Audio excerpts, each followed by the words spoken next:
Good morning दोस्तों, मैं तांडव परिवार में आपका स्वागत करता हूं। जैसा कि दोस्तों मेरे पिछली वीडियो में आपने देखा था मौर्य वंश के बारे में जानकारी के स्रोत। तो मौर्य वंश के बारे में जानकारी के जो भी स्रोत थे उनमें हमने देखा था साहित्यिक स्रोत और पुरातात्विक स्रोत। पुरातात्विक स्रोतों में अभिलेखों का हमने देखा था। अभिलेखों के माध्यम से हमने मौर्यकालीन इतिहास के बारे में जानकारी लिया और साहित्यिक स्रोतों से भी हमने मौर्यकालीन इतिहास के बारे में जानकारी लिया। पिछले वीडियो में दोस्तों जो साहित्यिक स्रोत था उसमें अर्थशास्त्र था जो कौटिल्य के द्वारा लिखा गया था, और मेगास्थनीज का इंडिका था, और विशाखदत्त की मुद्रा राक्षस।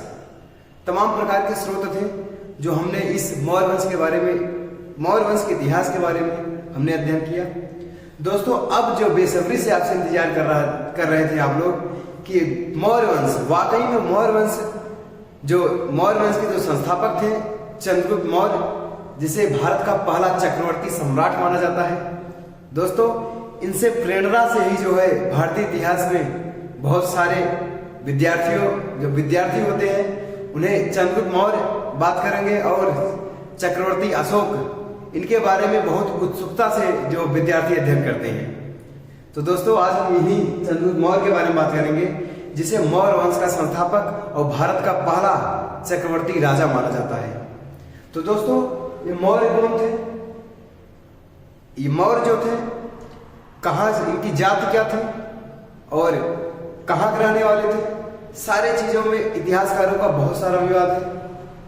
जैसे कि मौर्य जो थे इनकी जाति क्या थी, वैश्य थे, शूद्र थे, क्षत्रिय थे, तमाम प्रकार के विवाद इतिहासकारों में बना हुआ है। तो आइए सबसे पहले हम ये बात करते हैं मौर्य वंश के संस्थापक किसे माना जाता है।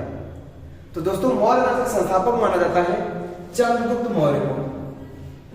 चंद्रगुप्त मौर्य को, ये थे मौर्य वंश के संस्थापक। क्या चंद्रगुप्त मौर्य इस वंश का जो संस्थापक जिसे माना जाता है, ये स्वतंत्र रूप से इस वंश की स्थापना करते हैं? जैसा कि आपने चंद्रगुप्त मौर्य के बारे में ये बहुत सारा अध्ययन किए होंगे कि इनके गुरु थे चाणक्य, कौटिल्य, विष्णुगुप्त, और इन्हीं की सहायता से चंद्रगुप्त मौर्य ने मौर्य वंश का अंतिम शासक घनानंद को पराजित किया, और घनानंद को पराजित करने के बाद ही चंद्रगुप्त मौर्य ने मौर्य वंश की स्थापना की। प्रश्न यह बनता है कि मौर्य थे क्या? तो मौर्य क्या थे? मौर्य क्या थे? ये विवाद आता है, प्रश्न आता है दोस्तों। तो मौर्यों को बहुत सारे इतिहासकार, कुछ लोग शूद्र कहते हैं, कुछ लोग वैश्य कहते हैं, और कुछ लोग क्षत्रिय कहते हैं। तो यहां से भी दोस्तों प्रश्न बनता है, और एक ये विवाद का विषय भी माना जाता है दोस्तों। तो सबसे पहले देखिए मौर्य कौन थे।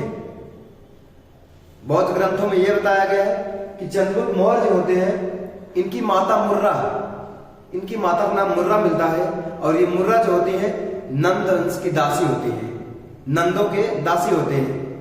इसलिए इस मौर्य वंश जो मौर्य परा है, इसके वजह से इस वंश का नाम मौर्य परा है। और कहेंगे इतिहासकार ये भी मानते हैं कि अशोक का जो लौरिया नंदराज जो अभिलेख है उसमें चक्रवर्ती अशोक को क्षत्रिय बताया गया है। इस प्रकार से इनके पिता है चंद्रगुप्त मौर्य, इन्हें भी क्षत्रिय माना जाता है। तो ये दोस्तों हम क्लियर करते हैं। एक इतिहासकार है स्पूनर। इतिहासकार स्पूनर ने मौर्यों को जो है इन्होंने पारसी माना है, मौर्यों को पारसी माना है स्पूनर।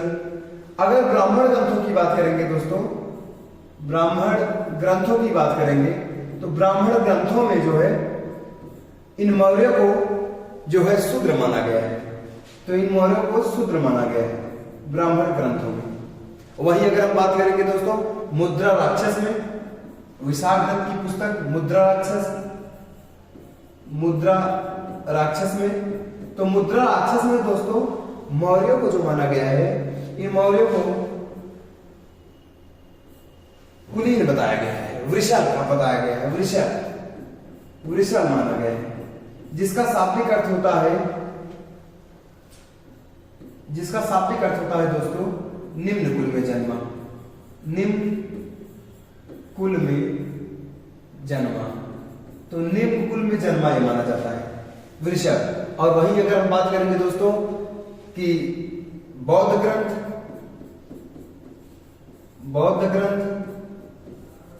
और जैन ग्रंथ।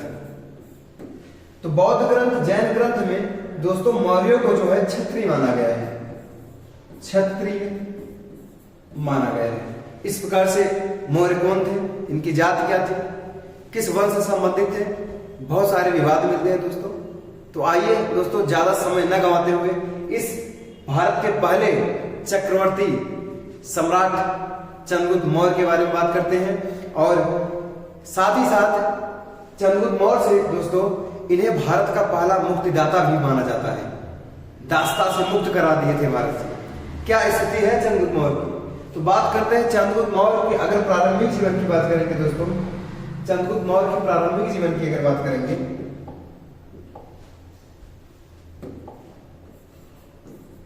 चंद्रगुप्त मौर्य की प्रारंभिक जीवन।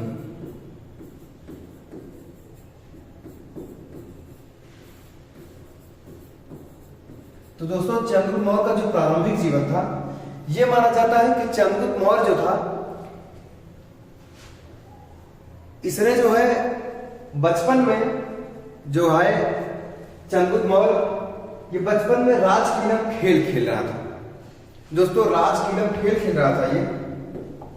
ये बचपन में जो है करीब इसकी उम्र जो थी 18 वर्ष मानी जाती है, या कहीं कहीं दोस्तों 12 वर्ष मानी जाती है। 12 वर्ष की उम्र में ये जो था राजकीलम खेल खेल रहा था। ये माना जाता है बौद्ध ग्रंथों में कि राजकीलम खेल खेल रहा था। और यहीं से चाणक्य जो तक्षशिला के आचार्य थे, चाणक्य विष्णुगुप्त, जिनके मन में पहले से अखंड भारत का सपना था, बस एक अच्छे शिष्य की तलाश थी इन्हें, एक महान शिष्य की तलाश थी इन्हें। और ये स्वप्न देख रहे थे कि इस भारत में जो मगध है, इस मगध का सबसे जो प्रतापी शासक था जिसे जनता भी असंतुष्ट थी, इसका नाम था घनानंद। और इस घनानंद को पराजित करके चाणक्य जो होते हैं ये मगध पर एक योग्य शासक को बैठाना चाहते थे, या इसका सर्वनाश करना चाहते थे। इसके पीछे कारण यह था दोस्तों कि जो चाणक्य थे, विष्णुगुप्त थे, इनके पिता थे चणक, इनका नाम था चणक, ब्राह्मण चणक कुल था एक, उसी में इनका जन्म था। इनके पिता का नाम था चणक। और इस चणक की हत्या घनानंद ने या नंदों ने इस चणक की हत्या करवा दिए थे। इसीलिए जो चाणक्य था, इसका पुत्र चाणक्य जो था, ये प्रतिज्ञा कर लिया था जब तक इस घनानंद का सर्वनाश नहीं करेंगे और घनानंद के खून से अपने बालों को नहीं धो देंगे, तब तक जो है मैं जो है बिना पका हुआ भोजन नहीं करेंगे, मतलब पका हुआ भोजन हम नहीं करेंगे। तमाम प्रकार की किंवदंतियां होती है दोस्तों। तो माना जाता है चाणक्य इसी रास्ते से जा रहे थे जिस रास्ते में चंद्रगुप्त मौर्य जो होता है करीब 12 वर्ष की आयु में राजकीलम खेल खेल रहा था, और इसमें एक योग्य शासक का किरदार निभा रहा था दोस्तों चंद्रगुप्त मौर्य। इसमें शासक का किरदार निभा रहा था। और इसकी किरदार को देखते हुए जो है, इसके अभिनय को देखते हुए चाणक्य विष्णुगुप्त जो होते हैं इससे बहुत प्रसन्न होते हैं। और दोस्तों चंद्रगुप्त मौर्य को चाणक्य जो होते हैं, इन्होंने चंद्रगुप्त मौर्य को 1000 कारसापड़ में इसे खरीद लेते हैं एक शिकारी से, और इसे तक्षशिला ले जाकर धनुर्विद्या करीब 6 से 7 वर्षों तक इसे क्या करते हैं, धनुर्विद्या, राजनीतिज्ञ, तमाम प्रकार के विद्याओं से इसे निपुण करवाते हैं दोस्तों, करीब 6 से 7 वर्षों तक। और यह माना जाता है कि इसी चाणक्य ने जो है चंद्रगुप्त मौर्य की सहायता से, या चंद्रगुप्त मौर्य ने चाणक्य की सहायता से नंद वंश के अंतिम शासक घनानंद का सर्वनाश करके मगध पर एक नए राजवंश की स्थापना कर देते हैं जिसका नाम होता है मौर्य वंश। चंद्रगुप्त मौर्य ने चाणक्य की सहायता से घनानंद का सर्वनाश किया था और मगध में मौर्य वंश की स्थापना किया था। इस बात की जानकारी दोस्तों हमें विशाख दत्त की पुस्तक मुद्रा राक्षस से मिलती है। विशाख दत्त की पुस्तक मुद्रा राक्षस से मिलती है। लेकिन दोस्तों इसके पहले कुछ जैन ग्रंथ और बौद्ध ग्रंथ से कुछ कहावतें हैं, किंवदंतियां हैं, आइए उन्हें देखते हैं दोस्तों। यह माना जाता है चाणक्य जब चंद्रगुप्त मौर्य को तक्षशिला ले जाकर धनुर्विद्या, आयुर्विद्या, तमाम प्रकार के विद्याओं से राजनीतिक रण कौशल सभी योद्धाओं में इन्हें निपुण बनाता है। और उसके बाद यह माना जाता है, बौद्ध ग्रंथ कहता है, बौद्ध ग्रंथ और एक कहता है जैन ग्रंथ। जैन ग्रंथ तो दोस्तों बौद्ध ग्रंथ में यह बताया गया है कि चंद्रगुप्त मौर्य और चाणक्य डायरेक्ट ही जो है तत्काल में अपनी सेना को मजबूत करते हैं, सेना को संगठित करते हैं और संगठित करने के बाद, क्योंकि मगध में जो इसका शासन था घनानंद का शासन था और घनानंद के पास बहुत विशाल सेना थी दोस्तों, बहुत विशाल सेना थी, इसलिए घनानंद के ऊपर अटैक करते हैं, आक्रमण करते हैं, लेकिन ये पराजित हो जाते हैं। और वहीं बौद्ध ग्रंथ में यह कहा जाता है कि एक माता थी अपने पुत्र को ये समझा रही थी कि क्योंकि उसका पुत्र जो था एक चपाती के बीच से ही खा रहा था और चपाती के बीच से चपाती की रोटी है दोस्तों, एक बच्चा जो होता है ये बताया गया है कि बच्चा जो है इस रोटी के बीच टुकड़े को ही मुख लगा के खा रहा था और बार बार जल रहा था। इसलिए इस बच्चे की जो माता होती है इन्हें समझाती है वही गलती मत करिए जो चंद्रगुप्त मौर्य और चाणक्य कर रहे हैं, क्योंकि केंद्र में अटैक कर रहे हैं। पहले उन्हें आसपास के राज्यों को आसपास के राज्यों को जीतना होगा। डायरेक्ट आप मगध में जो है, क्योंकि आप दोस्तों जानते हैं कि ये वर्तमान का भारत है दोस्तों, तो उस समय का देखेंगे तो ये आपका पाकिस्तान और अफगानिस्तान, ठीक है। तो मगध दोस्तों यहाँ पर था बिहार मगध, क्योंकि अब चंद्रगुप्त मौर्य जो होते हैं तक्षशिला से डायरेक्ट इस पर आक्रमण करना चाहते हैं और आक्रमण करते हैं, बार बार पराजित होते हैं। इसलिए एक बौद्ध ग्रंथ में बताया गया है, एक माता अपने पुत्र को यह बता रही है कि चंद्रगुप्त मौर्य की तरह गलती मत करिए, इस रोटी के भाग को बीच से खाएंगे तो बार बार जलेंगे, पहले आप किनारे से खाना शुरू करिए। यहाँ पर यह बताया जाता है दोस्तों।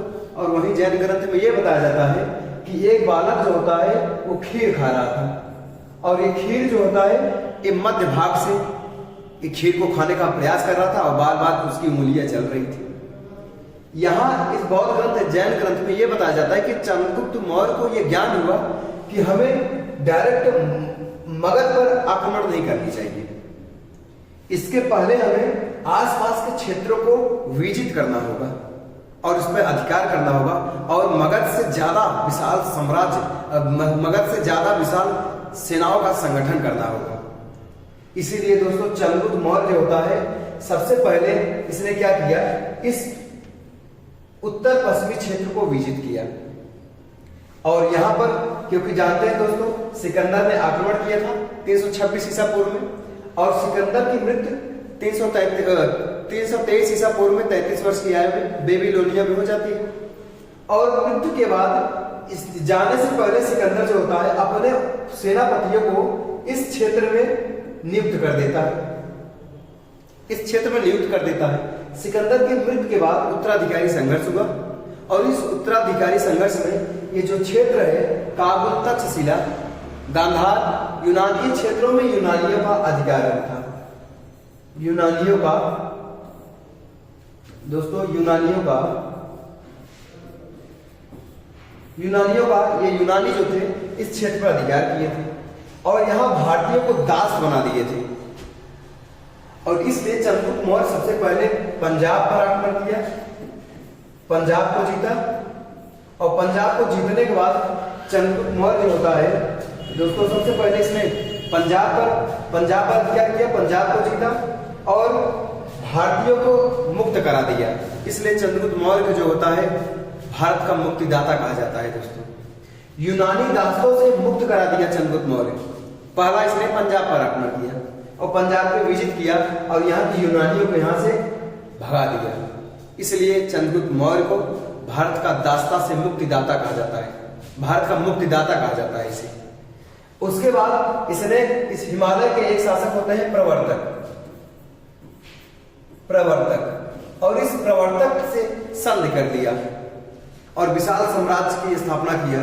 और इस प्रवर्तक की मदद से दोस्तों यह माना जाता है, मुद्रा राक्षस में बताया गया है दोस्तों, इस प्रवर्तक की सहायता से चंद्रगुप्त मौर्य जो होता है ये मगध पर आक्रमण करता है दोस्तों, ये मगध पर आक्रमण करता है। और मगध का उस समय नंदों का एक सेनापति था भद्रसाल, उसका नाम मिलता है भद्रसाल, और इस भद्रसाल को पराजित करता है।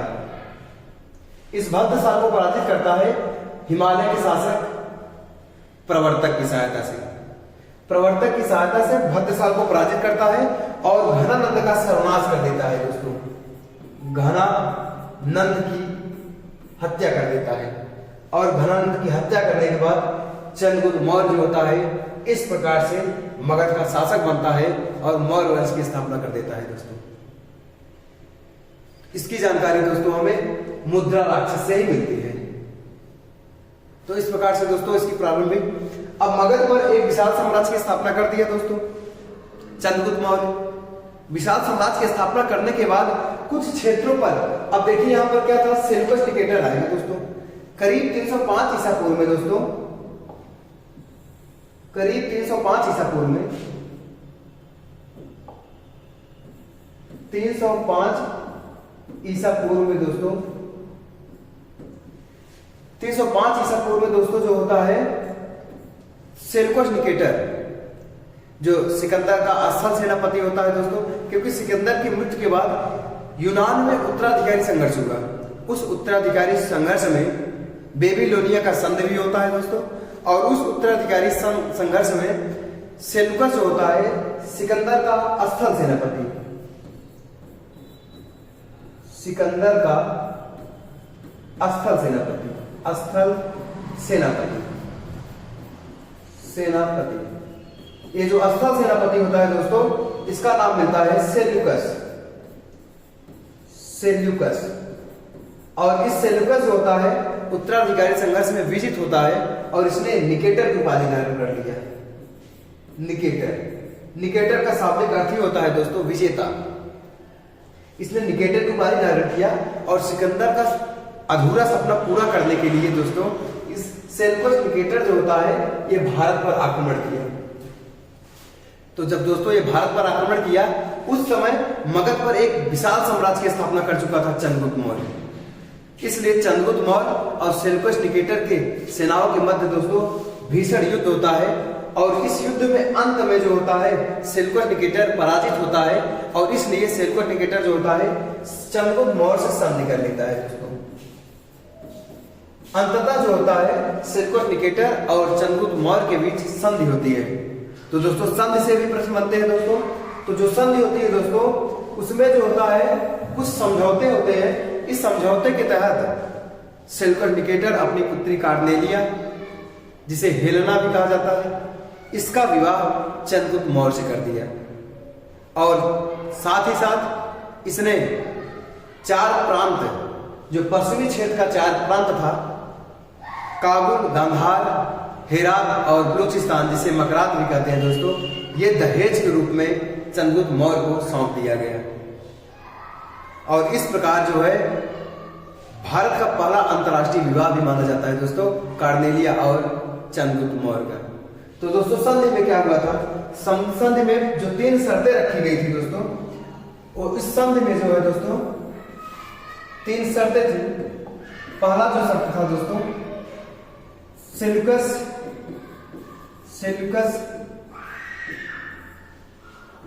अपनी पुत्री कार्नेलिया, कहीं कहीं दोस्तों हेलेना मिलता है, हेलेना का विवाह चंद्रगुप्त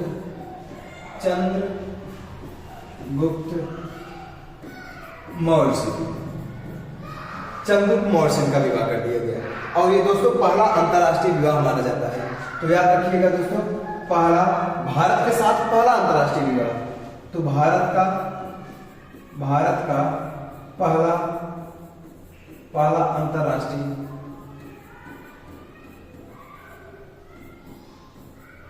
अंतरराष्ट्रीय विवाह माना जाता है इस प्रकार से।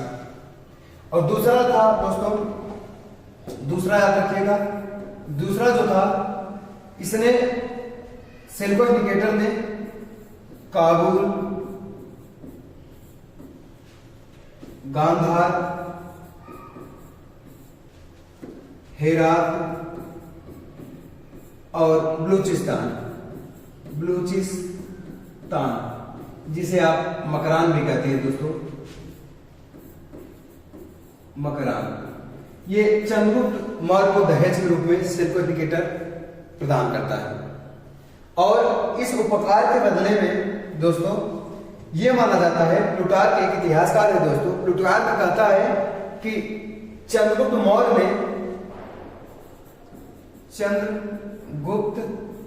मौर्य ने सेल्यूकस निकेटर को 500 हाथी उपहार में देता है। तो दोस्तों 500 हाथी उपहार में देता है, इस प्रकार से माना जाता है। और साथ ही साथ दोस्तों याद रखिएगा, इंडिका पुस्तक के लेखक मेगास्थनीज, सेल्यूकस निकेटर ने अपना एक राजदूत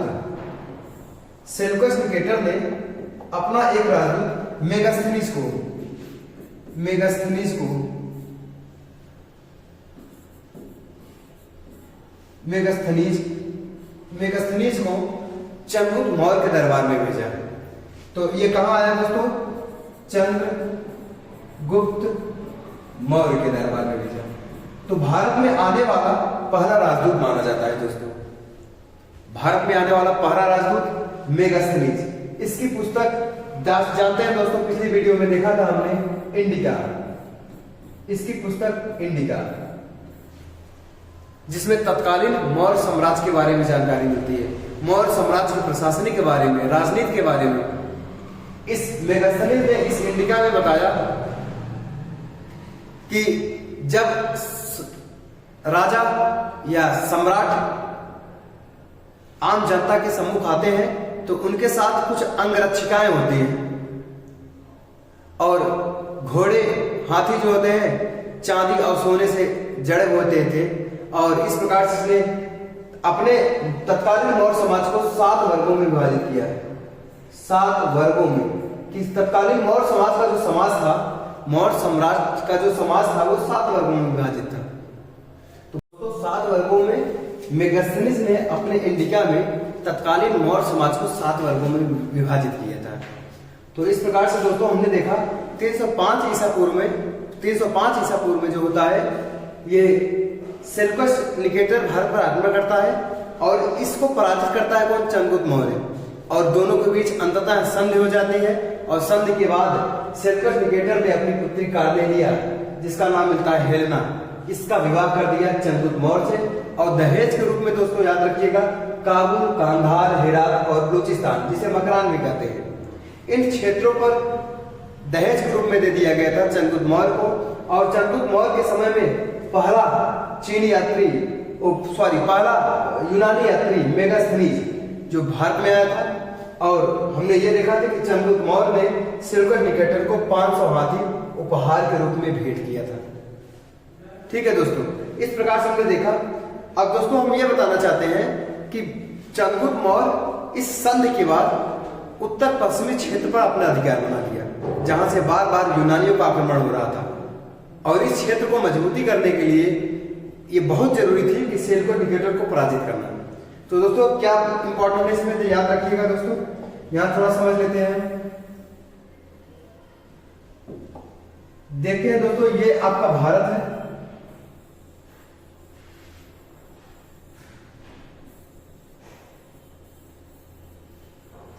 वर्तमान का भारत दोस्तों, ये प्राचीन भारत था। पाकिस्तान, अफगानिस्तान। देखिए दोस्तों, यहाँ पर देखेंगे श्रीलंका, जिसका पुराना नाम सिंघली होता है। यहाँ पर देखेंगे दोस्तों तो ये अरब सागर है, अरब सागर। और यहाँ पर दोस्तों बंगाल की खाड़ी, बंगाल की खाड़ी। और यहाँ पर दोस्तों हिंद महासागर, हिंद महासागर। तो दोस्तों याद रखिएगा, इस 3 क्षेत्रों से कोई भी यूरोपीय आक्रांता आक्रमण नहीं कर सकता है भारत में। तो भारत इन 3 क्षेत्रों से सेफ्टी था भारत का। अब यहां पर देखते हैं दोस्तों, हिमालय पर्वत है, यहां से दोस्तों हिमालय पर्वत है, हिमालय पर्वत। और दोस्तों भारत में आक्रमण करने का बस एक ही मार्ग था, जो प्राचीन काल से व्यापार भी होते थे और व्यापार की दृष्टि से महत्वपूर्ण माना जाता था। भारत पर सिर्फ आक्रमण कर सकते हैं इन क्षेत्रों से। यह क्षेत्र भारत का उत्तर पश्चिमी क्षेत्र है। क्या है दोस्तों? उत्तर पश्चिमी क्षेत्र। भारत में कोई भी यूरोपीय अगर आक्रमण करेगा, कोई भी यूनानी अगर आक्रमण करेगा, तो इसी क्षेत्र से आक्रमण करेगा, क्योंकि यहाँ पर अरब सागर, हिंद महासागर, बंगाल की खाड़ी और यहाँ पर हिमालय पर्वत। इस हिमालय पर्वत की ऊंची ऊंची चोटियों को पार करना बहुत ही दुर्गम था। इस प्रकार से जितने भी प्राचीन काल में जितने भी आक्रमण होंगे, चाहे आप मध्यकालीन भारतीय इतिहास में अरबों का आक्रमण देखेंगे, तुर्कों का आक्रमण देखेंगे, जितने भी प्राचीन काल में व्यापार और आक्रमण हो रहे थे, इसी मार्ग से हो रहे थे, इसी क्षेत्र से हो रहे थे। इसलिए सेल्यूकस निकेटर और चंद्रगुप्त मौर्य के बीच जो संधि हुआ दोस्तों, उस संधि के आधार पर चंद्रगुप्त मौर्य का अधिकार इन क्षेत्रों में हो गया। इन क्षेत्रों में इन्होंने अपनी स्थिति मजबूत कर ली, चंद्रगुप्त मौर्य। तो दोस्तों याद रखिएगा, चंद्रगुप्त मौर्य ने काबुल, कांधार, हेरात और मकरान इस क्षेत्र पर अपने अधिकार, अपने सेनाओं को संगठित किया और मजबूत किया। और कुछ इतिहासकार दोस्तों, यहां से भी प्रश्न बनता है कि इतिहासकार चंद्रगुप्त मौर्य को कई नामों से जानते हैं। देखिए जैसे स्ट्रैबो दोस्तों, स्ट्रैबो, और एक इतिहासकार होते हैं जस्टिस, जस्टिस। ये दोस्तों ये दो इतिहासकार चंद्रगुप्त मौर्य को सेंड्रोकोटस, सेंड्रोकोट्स और एंड्रोकोट्स कहते हैं। दोस्तों सेंड्रोकोट्स और एंड्रोकोट्स, एंड्रोकोट्स कहते हैं। जबकि दोस्तों विलियम जोन्स जो होते हैं दोस्तों, विलियम जोन्स, विलियम जोन्स, ये विलियम जोन्स ने इन्होंने बताया कि जो आप एंड्रोकोटस, सेंड्रोकोटस कह रहे हैं, वो हमारा चंद्रगुप्त मौर्य है। कौन है? चंद्रगुप्त मौर्य। तो याद रखिएगा, चंद्रगुप्त मौर्य की पहचान चंद्रगुप्त मौर्य से किसने किया था? तो विलियम जोन्स ने कहा था। यूनानी इतिहासकार स्ट्रैबो और जस्टिस ने सेंड्रोकोटस, एंड्रोकोटस, इस चंद्रगुप्त मौर्य को सेंड्रोकोटस, एंड्रोकोटस कहा, लेकिन विलियम जोन्स जो होते हैं दोस्तों, ये चंद्रगुप्त मौर्य बताते हैं कि भारतीय चंद्रगुप्त मौर्य है। तो इस प्रकार से दोस्तों प्रश्न आता है। लेकिन दोस्तों हम बात करते हैं, ये विलियम जोन्स थे कौन? तो एशियाटिक सोसाइटी के संस्थापक माने जाते हैं विलियम जोन्स। इन्होंने 1793 में बताया, 28 फरवरी इन्होंने बताया दोस्तों, 28 फरवरी को इन्होंने बताया 1793 में कि जिसे आप एंड्रोकोटस, सेंड्रोकोटस कह रहे हैं, वो हमारा चंद्रगुप्त मौर्य है। तो चंद्रगुप्त मौर्य की पहचान चंद्रगुप्त मौर्य से विलियम जोन्स कहते हैं और यूनानी इतिहासकार इन्हें सेंड्रोकोटस, एंड्रोकोटस कहते हैं। इस प्रकार से दोस्तों चंद्रगुप्त मौर्य के बारे में बहुत सारे अभिलेख हमें बताते हैं, जैसे बंगाल का महास्थान और उत्तर प्रदेश के गोरखपुर में सौर गुहा अभिलेख।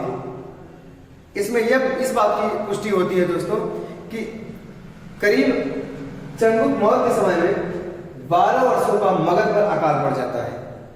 चंद्रगुप्त मौर्य के समय में मगध पर 12 वर्षों का दोस्तों अकाल पड़ जाता है। ठीक है, 12 वर्षों का अकाल पड़ जाता है। ठीक है, इस अकाल से अपनी जनता की रक्षा करने के लिए, सेवा करने के लिए इन्होंने अनाज वितरण किया। और बात करेंगे दोस्तों सौराष्ट्र में, गुजरात प्रांत है सौराष्ट्र में, यहाँ पर एक अभिलेख प्राप्त हुआ है, गिरनार अभिलेख या जूनागढ़ अभिलेख। इसमें भी चंद्रगुप्त मौर्य के बारे में जानकारी मिलती है। तो दोस्तों याद रखिएगा, चंद्रगुप्त मौर्य के समय में मगध पर 12 वर्षों का भीषण अकाल पड़ता है। तो चंद्रगुप्त मौर्य के समय में मगध पर दोस्तों, मगध पर जो होता है 12 वर्षों का जो होता है अकाल पड़ता है। और इसी अकाल के दौरान चंद्रगुप्त मौर्य जो होते हैं दोस्तों, इन्होंने अनाज वितरण किया। और इस अनाज वितरण की जानकारी दोस्तों हमें ये बंगाल का एक अभिलेख होता है, एक बंगाल से एक अभिलेख मिला है, और दोस्तों एक उत्तर प्रदेश के गोरखपुर से, यहां से भी हमें ये जानकारी मिलती है दोस्तों कि चंद्रगुप्त मौर्य जो होता है अकाल के दौरान अपनी जनता में अनाज का वितरण किया था। ये बंगाल में जो अभिलेख मिला है दोस्तों, इसे महास्थान अभिलेख माना जाता है। और गोरखपुर से जो मिला है दोस्तों सौ गौरा। तो इन अभिलेखों से यह प्राप्त होता है कि मगध पर भीषण अकाल पड़ा, और उस भीषण अकाल के दौरान चंद्रगुप्त मौर्य ने राहत भरे काम किए। और दोस्तों आगे देखेंगे दोस्तों जूनागढ़ अभिलेख,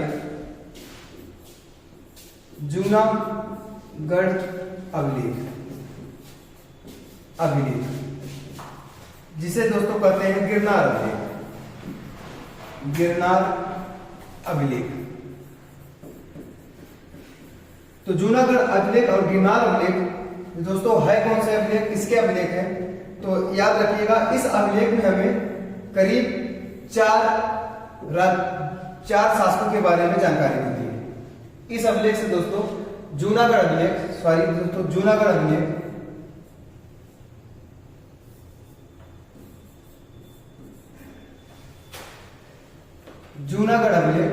में यहाँ पर दोस्तों हमें 4 शासकों के बारे में जानकारी मिलती है। और इस अभिलेख में यह भी बताया गया है दोस्तों, चंद्रगुप्त मौर्य जो है अकाल के दौरान यहाँ पर एक सुदर्शन झील का निर्माण करवाया था। तो यहां से दोस्तों याद रखिएगा, इसमें चंद्रगुप्त मौर्य के द्वारा अपने सौराष्ट्र प्रांत के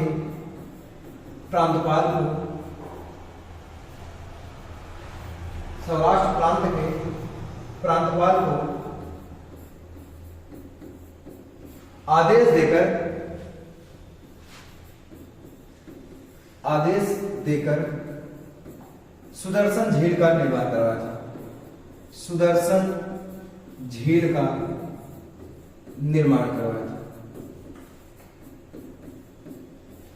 तो सुदर्शन झील का निर्माण किसने करा था? चंद्रगुप्त मौर्य ने। और इसका जो प्रांतपाल था दोस्तों, उसका नाम मिलता है पुष्यगुप्त वैश्य।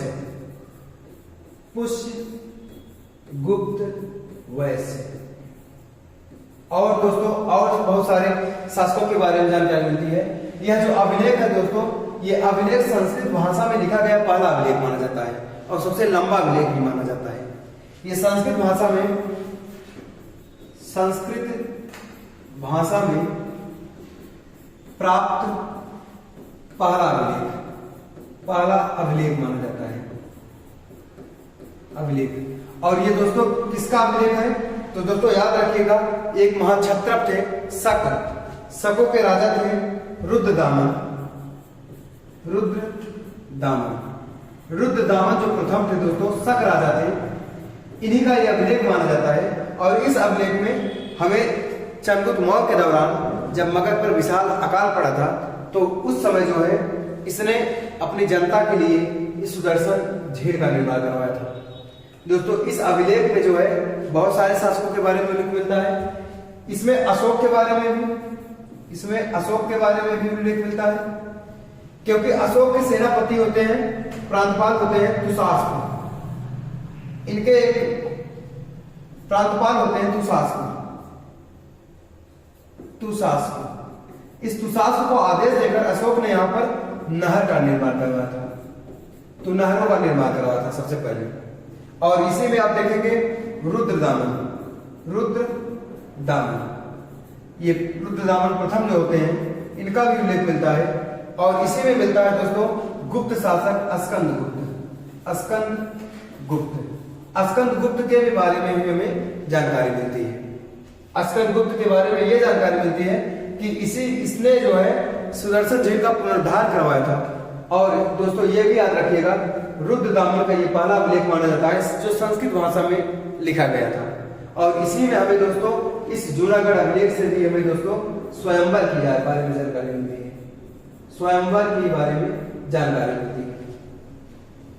तो दोस्तों इस प्रकार से चंद्रगुप्त मौर्य के बारे में इनके अभिलेख जो मगध पर 12 वर्षों का विशाल आकार पड़ा था, उस दौरान अपने जनता को राहत के लिए इन्होंने अनाज वितरण करवाया था। उसके बाद देखेंगे दोस्तों प्रश्न बनता है कि चंद्रगुप्त मौर्य किस संप्रदाय का अनुयायी था। दोस्तों बहुत बार ये प्रश्न बना है। तो आप देखेंगे दोस्तों जब मगध पर 12 वर्षों का भीषण आकार पड़ता है तो इसी समय चंद्रगुप्त मौर्य के समय में प्रथम जैन संगीति का आयोजन किया जाता है। तो चंद्रगुप्त मौर्य के समय में दोस्तों प्रथम बौद्ध संगीति का आयोजन किया जाता है। सॉरी, जैन संगीति दोस्तों, प्रथम जैन संगीति का आयोजन किया जाता है। जो प्रथम जैन संगीति का आयोजन किया जाता है इसी के समय में दोस्तों चंद्रगुप्त मौर्य अपने पुत्र सिंहसेन, जिसका नाम बिंदुसार मिलता है दोस्तों, अपने राजपाट को इस सिंहसेन को अपने पुत्र बिंदुसार को सौंप कर इन्होंने जैन गुरु भद्रबाहु के साथ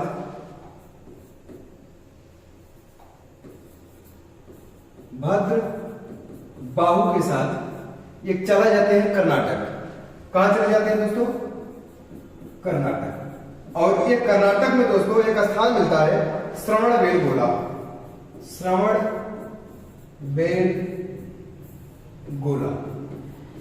तो श्रवणबेलगोला में जाते हैं दोस्तों। और यहीं पर चंद्रगिरी पर्वत पर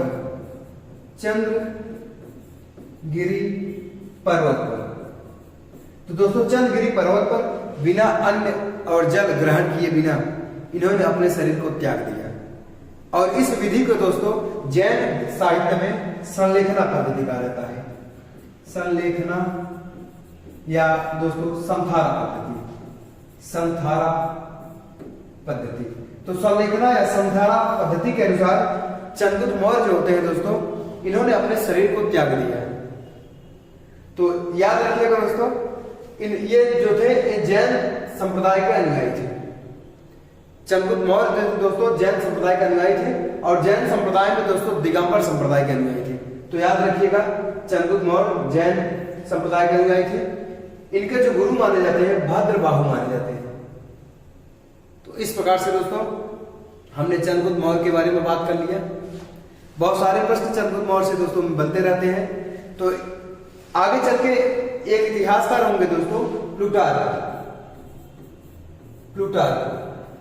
प्लूटार्क ने बताया कि चंद्रगुप्त मौर्य जो होते हैं इन्होंने 6 लाख एक विशाल सेना संगठित किया और संपूर्ण भारत को रौंद डाला था। तो प्लूटार्क ने बताया कि चंद्रगुप्त मौर्य ने 6 लाख सेना देकर संपूर्ण भारत को रौंद डाला था। तो इस प्रकार से दोस्तों चंद्रगुप्त मौर्य से बनने वाले सभी प्रश्नों को दोस्तों 1 से 2 बार देखेंगे तो आपका डाउट कंप्लीट हो जाएगा दोस्तों। उसके बाद हम बात करेंगे दोस्तों बिंदुसार, इनका जो उत्तराधिकारी था बिंदुसार। तो बिंदुसार के समय में दोस्तों देखेंगे जो भी प्रश्न बनते हैं बहुत ज्यादा प्रश्न नहीं बनता है, क्योंकि बिंदुसार के बारे में दोस्तों प्रश्न बना है एक योग पिता का पुत्र और एक योग पुत्र का पिता किसे माना जाता है? तो बिंदुसार को माना जाता है दोस्तों। बिंदुसार चंद्रगुप्त मौर्य के बाद शासक बनता है।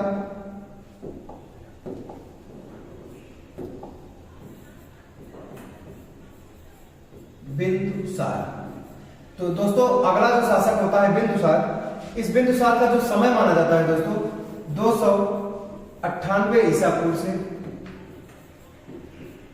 298 273 ईसा पूर्व माना जाता है दोस्तों, सॉरी ठीक है दोस्तों, 273 ईसा पूर्व माना जाता है, ईसा पूर्व माना जाता है इसका समय। इतिहासकार बिंदुसार को अमित्र घात कहते हैं, अमित्र घात। स्ट्रोगो इतिहासकार होता है दोस्तों, ये बिंदुसार को अमित्र घात कहता है। और इसका एक नाम और मिलता है दोस्तों, सिंहसेन। बिंदुसार और बिंदुसार अमित्र घात और सिंहसेन भी माना जाता है दोस्तों। और दोस्तों ये माना जाता है कि इसकी जो माता थी उनका नाम मिलता है दोस्तों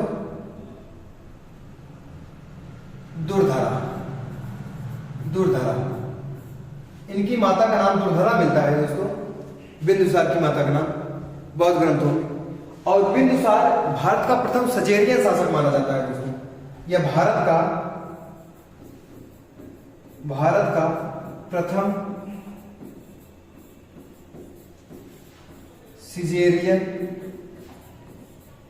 शासक माना जाता है। क्योंकि दोस्तों भारत का प्रथम सिजेरियन इसलिए कहा जाता है क्योंकि यह माना जाता है कि इनके पिता की जो पत्नी थी दुर्धरा, इनको जहर देने का प्रयत्न किया गया था।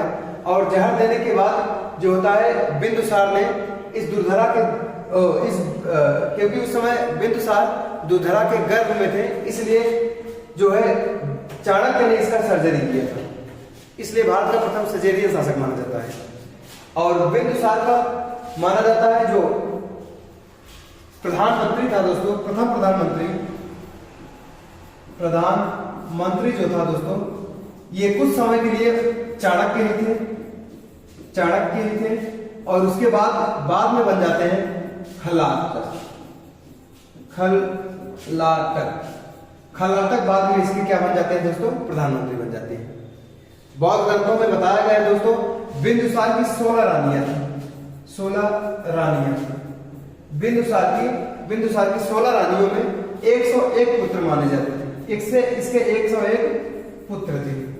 और दोस्तों 101 पुत्र में इसमें सबसे बड़ा पुत्र जो माना जाता है दोस्तों, उसका नाम था सुसीम, जिसका एक नाम मिलता है दोस्तों सुमन। तो बिंदुसार के 16 रानियों में 101 पुत्र थे और इस 101 पुत्र में सुसीम सबसे बड़ा पुत्र था, जिसे बौद्ध ग्रंथों में सुमन भी कहा जाता है। और इसका अशोक भी दोस्तों इसका पुत्र था। तो हमने देखा बिंदुसार के जो माता है दुर्धरा, और बिंदुसार को अमित्र घात, जिसका शाब्दिक अर्थ होता है शत्रु विनाशक, शत्रुओं को खार जाने वाला। और इसका एक नाम मिलता है सिंहसेन। और यह भारत का प्रथम सिजेरियन शासक माना जाता है दोस्तों। प्रारंभिक समय में बिंदुसार का जो प्रधानमंत्री होता है दोस्तों चाणक्य होता है, उसके बाद में जो बनता है खल्लाटक बनता है। इस प्रकार से बिंदुसार की 116 रानियों में 101 पुत्र थे, उसमें सुसीम सबसे बड़ा पुत्र था और अशोक भी इसका पुत्र था। बिंदुसार के समय में सुसीम को तक्षशिला का शासक बनाया गया और अशोक को अवंती का शासक बनाया गया है। अशोक को अवंती का शासक बनाया गया था। बिंदुसार ये माना जाता है दोस्तों, बिंदुसार जो होता है सीरिया के शासक एंटियोकस को अपना एक पत्र भेजता है। बिंदुसार दोस्तों सीरिया के नरेश एंटियोकस को अपना एक पत्र भेजता है और उस पत्र में इसने 3 प्रकार की वस्तुओं की मांग की। तो याद रखिएगा दोस्तों, इसने सीरिया के शासक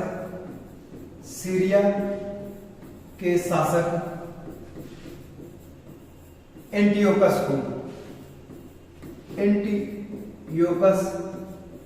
से 3 वस्तु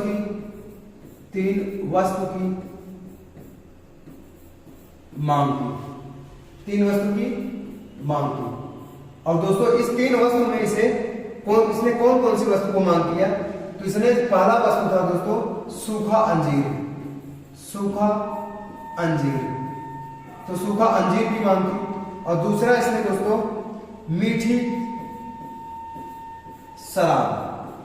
शराब जिसे दोस्तों मदिरा कहते हैं। और इसने तीसरी जो वस्तु की मांग की थी दोस्तों, एक दार्शनिक की मांग की थी, दार्शनिक, क्योंकि उस समय यूनान में बहुत श्रेष्ठ दार्शनिक हुआ करते थे, इसलिए बिंदुसार एंटियोकस से 3 वस्तु की मांग की। और दोस्तों ये एंटियोकस कौन था? तो ये सीरिया का शासक था, जो सेल्यूकस निकेटर का उत्तराधिकारी था, जो सेल्यूकस निकेटर का उत्तराधिकारी था। इससे बिंदुसार ने 3 वस्तु की मांग की, सूखा अंजीर, मीठी शराब और मदिरा। इसमें दोस्तों ये 2 वस्तु तो प्राप्त कर लिया, लेकिन इस वस्तु के बदले पर एंटियोकस ने डायमेकस नामक राजदूत भेजा, राजदूत। तो याद रखिएगा दोस्तों, दार्शनिक के बदले एंटियोकस ने डायमेकस नामक राजदूत भेजा था इसके दरबार में, बिंदुसार के दरबार में। और इसी के साथ साथ दोस्तों ये माना जाता है मिस्र के शासक होते हैं दोस्तों, क्योंकि एंटियोकस ने कहा कि हमारे यहाँ दासों का या दार्शनिकों का क्रय विक्रय नहीं होता है, इसके बदले हम अपना एक राजदूत भेज देते हैं। इसलिए इसने डायमेकस नामक राजदूत मेगास्थनीज के दरबार में भेजा। तो दोस्तों यहाँ से प्रश्न बनता है कि बिंदुसार के समय में कौन सा राजदूत आया था? तो डायमेकस। और इसी के साथ साथ दोस्तों आप याद रखिएगा दोस्तों, मिस्र के राजा होते हैं, एक मिस्र के राजा होते हैं, मिस्र के राजा होते हैं टालमी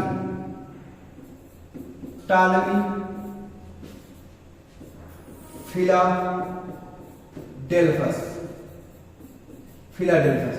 इन्होंने अपना एक राजदूत बिंदुसार के दरबार में भेजा था,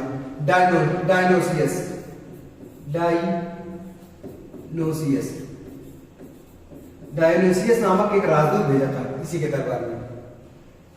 तो इस प्रकार से दोस्तों हमने देखा कि 3 वस्तुओं को मांग किया गया, लेकिन इसमें दार्शनिक को नहीं दिया गया, इसके स्थान पर डायमेकस नामक एक नया राजदूत भेज दिया गया था बिंदुसार के दरबार में, और डायोनिसियस नामक एक राजदूत भी बिंदुसार के दरबार में आया था। और दीपवंश में दोस्तों ये बताया गया है, दीपवंश या दोस्तों दिव्यावदान में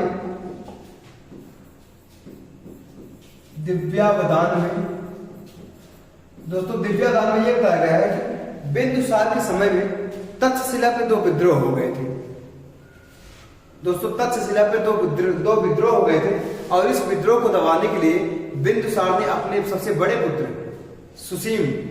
सुमन को भेजा, लेकिन यहाँ सुसीम जो होता है असफल माना जाता है, असफल होकर लौटा। उसके बाद बिंदुसार ने अपना उसका जो पुत्र था अशोक को भेजा, और अशोक यहाँ सफलतापूर्वक इस विद्रोह को दबाने में सफल हुआ। और इस प्रकार अवंती के शासक को, अशोक को तक्षशिला का शासक बना दिया गया। क्योंकि दोस्तों देखिए दिव्यावदान में तक्षशिला में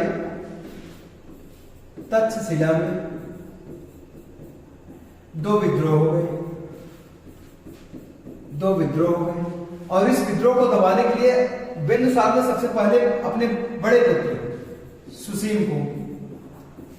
सुसीम को भेजा, ये जो असफल हुआ। उसके बाद इसने अशोक को भेजा। अशोक जो होता है दोस्तों सफल हो जाता है। जब पूछा जाता है अशोक से किस प्रकार से अपने इस विद्रोह को दबाया, तो अशोक ने बताया दबाना क्या था, यहाँ सभी बस्तियों में आग लगवा दिया। बड़े क्रूरता पूर्वक से अशोक ने इस तक्षशिला में जो 2 विद्रोह हुए थे इसे दबाया था। कहीं कहीं ये भी माना जाता है दोस्तों कि जो तक्षशिला में जो विद्रोह हुए थे, ये विद्रोह न तो किसी राजकुमार से और न किसी शासक के प्रति हुआ था। यहाँ तक्षशिला के जो अमात्य थे, जो इन्हीं के विरुद्ध में यहाँ की जनता ने विद्रोह किया था। तो दोस्तों प्रश्न ये भी बनता है कि बिंदुसार किस संप्रदाय का अनुयायी था? तो दोस्तों बिंदुसार दोस्तों याद रखिएगा, ये अजीवक संप्रदाय का अनुयायी था,